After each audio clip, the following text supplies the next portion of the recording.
সমন্বয়কারী ছাত্র নেতাদেরকে বলছি, এখন কিন্তু বাড়াবাড়ি হয়ে যাচ্ছে। বাড়াবাড়ি। সারা বাংলাদেশে পুলিশদেরকে নিজেদের মতো করে ইন্ডিপেন্ডেন্টলি কাজ করতে দাও। বর্তমানে একটি সরকার আছে, সেই সরকারে তোমাদের দুজন দায়িত্বপ্রাপ্ত উপদেষ্টা পেয়েছ এই বয়সেই। তোমরা আজকে দেখলাম যে আর্মিদেরকেও পর্যন্ত তোমরা ধমক দিচ্ছ। Stop it right now, enough is enough. তোমাদের কাজ ছিল কোটার বিরুদ্ধে আন্দোলন করা, করেছ, তোমাদের সমর্থন করেছি আমরা। তোমাদের উপরে গুলি চালানো হয়েছে, সারা বাংলাদেশের মানুষ তোমাদের পাশে ছিল।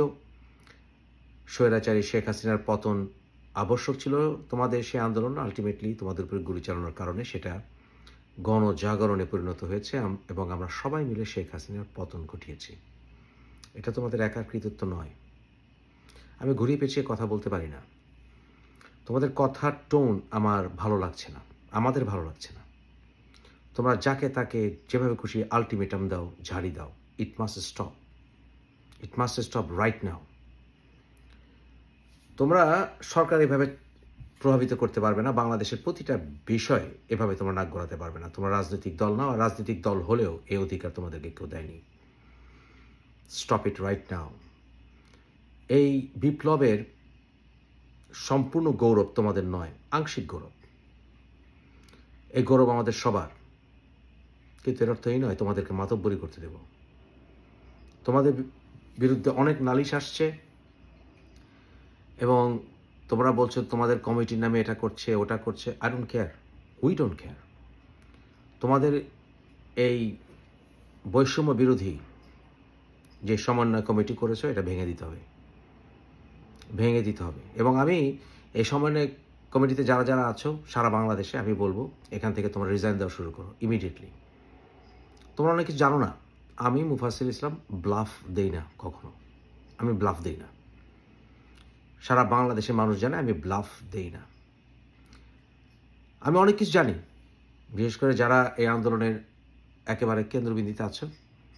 আমি তোমাদের সম্পর্কে অনেক কিছু জানি, তোমরা ভাবতেও পারবে না। বিশেষ করে সমন্বয়কারী কমিটিতে যারা আছো অনেকের ব্যাকগ্রাউন্ড জানো না। তোমরা সমন্বয়কারী অনেকেই বিভিন্ন ব্যাকগ্রাউন্ড থেকে এসছো, কিন্তু অনেকে আবার অনেকের ব্যাকগ্রাউন্ড জানো না।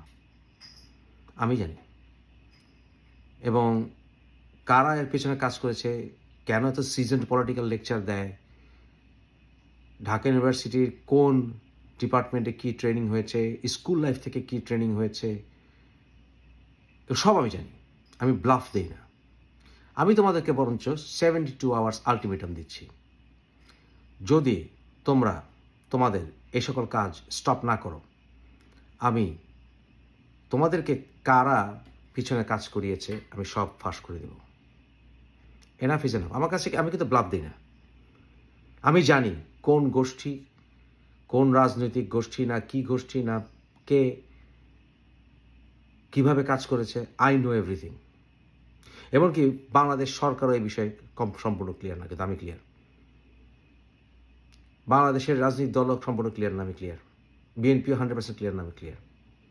Stop it. মাতব্বরি বন্ধ করো, মাতব্বরি বন্ধ করো। Enough is enough.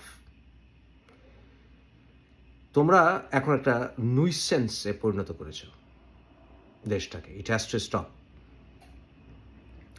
যদি প্রয়োজন হয়, যদি কাউন্টার রেভলিউশন করার চেষ্টা করে, সেই সময় তোমাদেরকে ডাকলে তোমরা আসবে।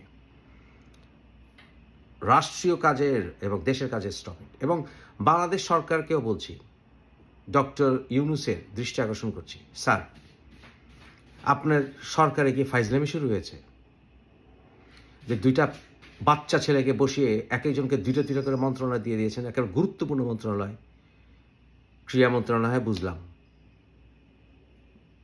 তারপর টেলিকমিউনিকেশন মন্ত্রণালয়, শ্রম মন্ত্রণালয়। এটা কি মানে ফাইজলামি শুরু হয়েছে? এটা তো ফাইজলামি হচ্ছে, ফাইজলামি। অভিজ্ঞতা নাই, কিছু নাই। এবং স্যার ট্রাস্ট মি, আমি এদের ব্যাকগ্রাউন্ড জানি এবং এরা কিভাবে কি করেছে এবং কোথায় কী করেছে আমি সব জানি।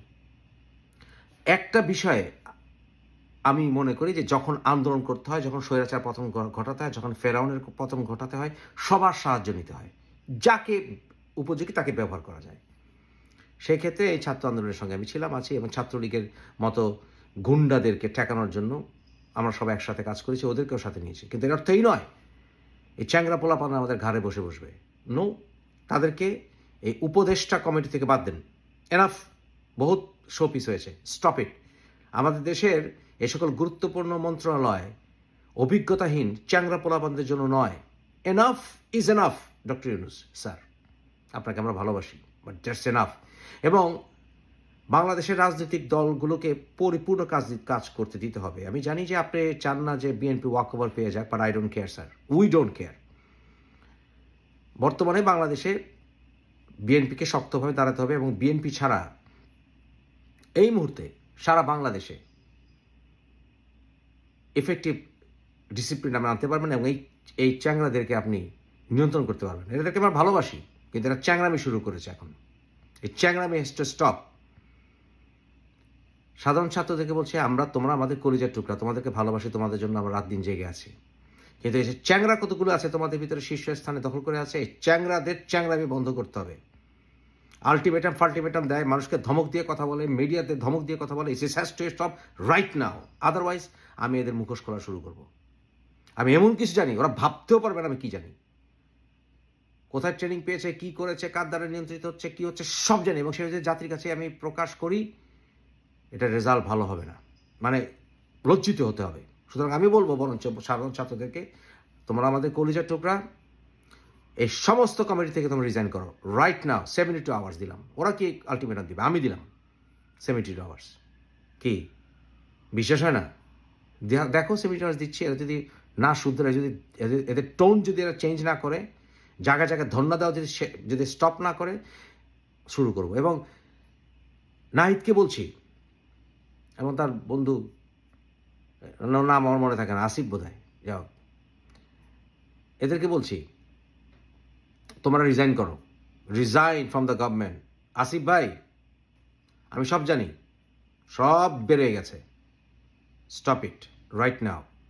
আন্দোলন করেছেন, আন্দোলনের সাথে ছিলাম আমরা, এখনও আছি। তারেক রহমানকে বাংলাদেশে আসতে দিতে হবে। আমি তারেককে নিজে ব্যক্তিগতভাবে খুব একটা পছন্দ করি না, কিন্তু এই মুহূর্তে তারেক অনিবার্য বাংলাদেশের জন্য। বাংলাদেশে যদি বিএনপি কন্ট্রোল করতে পারে, করবে। আওয়ামী লীগ শেষ হয়ে গেছে বা ভেঙে গেছে বা ছোট হয়ে গেছে বা জাতির সাথে বেইমানি করেছে, এর অর্থই নয় সমস্ত আওয়ামী লীগের খারাপ, নো। এবং at the same time BNP এখন অ্যাডভান্টেজ আছে, বিএনপি সাফার করেছে, তাদের সাথে জামাতও সাফার করেছে, তাদের সাথে চরমরাইরাও মার খেয়েছে আওয়ামী লীগের কাছে। তাদেরকে রাজনীতি করতে দিতে হবে, এবং সেই ক্ষেত্রে যদি বিএনপি সরকার ভবিষ্যৎ সরকার ফর্ম করে, করবে স্যার, করবে। স্যারকে বলছি, ডক্টর ইউনূস স্যার, এইসব চ্যাংরাদেরকে মন্ত্রণালয় কোনো ফাইজলামির জায়গা না স্যার। আপনি জানেন, আপনি আমার বাবার ক্লাসমেট, এটা বোধহয় আপনি জানতেন না যে আমি কার ছেলে। আমি বলছি স্যার, ঢাকা ইউনিভার্সিটি ইকোনমিক্সে আমার আব্বা আপনার ক্লাসমেট ছিল। আমি আপনাকে বলছি স্যার, বলছি, এই সকল চ্যাংরাদেরকে মন্ত্রণালয় থেকে বের করুন। বিপ্লবের কথা বলেন, বিপ্লব তো আমরাও করেছি, এদের বন্ধুরা বলেছে, আমাদের বন্ধুরা বলেনি? 90-এর আগে এরশাদ পতনের সময় আমরা 3টি বছর সেশন জমে লস করেছি। জাতিকে আমাদের 3 বছর দিতে পারবে স্বৈরাচার পতনের জন্য? আমাদের কত বন্ধু মরেছে তখন। মির্জা গালিব মরেছে চোখের সামনে, মামুন মরেছে চোখের সামনে, পাগলা শহীদ মরেছে চোখের সামনে, রফন বর্ষিনিয়া দাদা মরেছে আমাদের চোখের সামনে, ডাক্তার মিলন মরেছে চোখের সামনে, জাহিদ মরেছে চোখের সামনে, মরেনি? নূর হোসেন মরেছে চোখের সামনে। আমাদেরও ত্যাগ আছে। এদের এই আমরা কি সারা বাংলাদেশ দখল করেছি নাকি? This is now nonsense, it has to stop right now. এবং আমি ছাত্রদের বলছি, ফাইনালি মনে করো না মুফাসিল ইসলামের কোনো ইনফ্লুয়েন্স নাই, আমি এমন কিছু এক্সপোজ করবো সারা বাংলাদেশে তোমার মুখ দেখাতে পারবে না। আমি চ্যালেঞ্জ করলাম, 72 hours, mark the time, mark the date, it begins now.